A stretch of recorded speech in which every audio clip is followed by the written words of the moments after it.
Check it out. 2 refund checks from the Department of Children's Services. Not quite sure if I should cash them or frame them.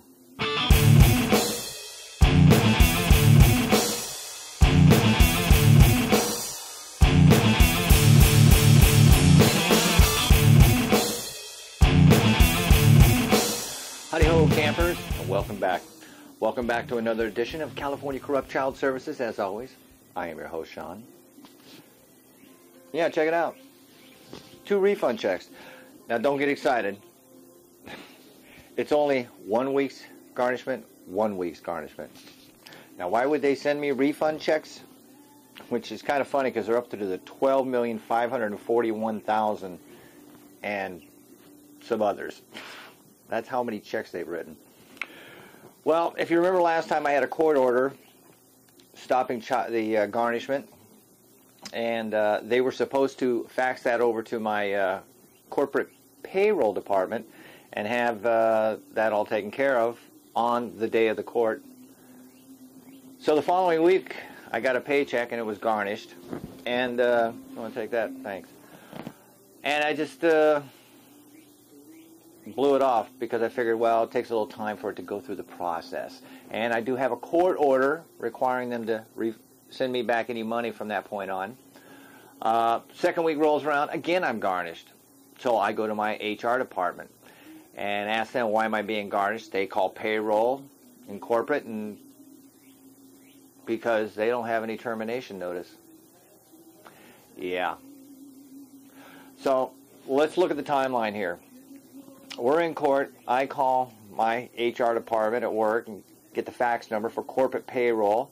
I checked that phone number 5 times with the person I was talking to. I in turn handed that phone number to my attorney. My attorney in turn handed it over to DCS or Miss Anderson. Hi, Miss Anderson. Haven't forgot about you. Your show's coming up. In turn, she was supposed to fax this information over to them. They never received it. Now, before you make judgment, actually, I'm going to ask you a question right now. Whose fault is this? Now, here's the choices.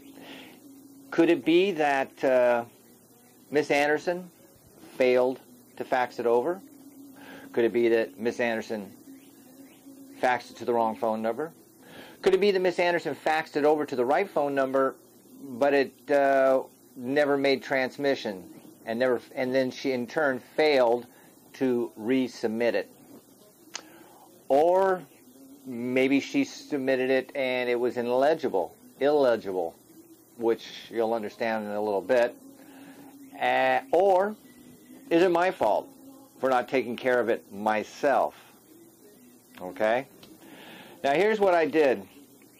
After the second week, I went and asked them. They said they don't have anything. I had my copies, and I gave it to them. They overnighted it. So now we'll see if we get another check, or 2, or 3. Oh, yeah, the other possibility, could my work just said, nah, we're not going to do that for him. We're not going to help our employee. So there's your options. Leave your answer in the comments section below. Sorry, there's so much I want to tell you guys, but I'm just trying to do it in an order. Now, I do kick myself in the butt for not taking that information to my work as soon as I got back in town, which means if you have a change of order, be it termination of garnishment or maybe they're going to take less, you need to be responsible and take it to your own payroll department. Make sure they get it. Don't count on DCS because DCS doesn't work like that, okay? If at all possible they're going to make money on the deal, they're going to keep doing it. Now, the reason I mentioned illegible, because the copies I gave to my HR department, they decided to overnight it instead of fax it because the copies were kind of bad.